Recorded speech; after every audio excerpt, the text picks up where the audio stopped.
a lot of focus over the last few days has been on Robinhood's business model, its reliance on payment for order flow to pay for free trades. Yes, other brokerages do this too, like Schwab and TD Ameritrade. However, other trading platforms, startups, SoFi and Square, they do not. So I just wonder, do you think that that makes them a more attractive or at least transparent platform than Robinhood? No, I don't think so. Payment for order flow has been around for a long time, and it's worked for brokers. It's been very good for brokers and retail investors. In fact, they're getting fast trades and well-executed trades over the years. If you think about it, years ago, you used to execute trades and, it would take, 5 minutes. Today, it takes less than a second. And the market makers and payment for order flow are part of that process and that speed. Right, but I asked you specifically about Robinhood, which is a startup, not a large brokerage that has been around for many years.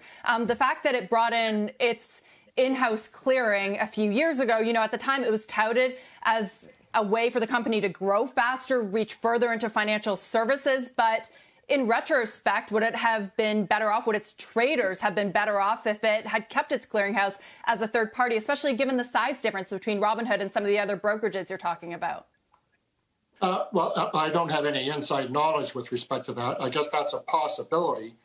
But the reality is what's causing the problem here, whether it's the broker, a clearing broker or a self-clearing broker in these situations, in my mind, is we're still on T+2, which gives that 2 days of credit risk, which is what causes the capital and the collateral requirements at the clearing houses in the first place. And so whether you clear yourself or whether you clear through a second broker, those kind of requirements are still there and can be put in place at any given time. And I think with technology today, we should all think about whether we should be moving to T+1 or even T+0, and that would eliminate some of this credit risk in the system and avoid this problem. Fred, what's the best outcome of this moment that we're in for the retail investor, do you think? What gets built or what gets normalized from here that has the biggest positive impact? I think as you look at this, we've seen situations over my tenure, whether it's the flash crash or anything. I think the most important thing here for retail investors is the playing field between Wall Street and retail continues to get levelized, and that's something that has been going on for 45 years since when Schwab and Ameritrade and E-Trade all started.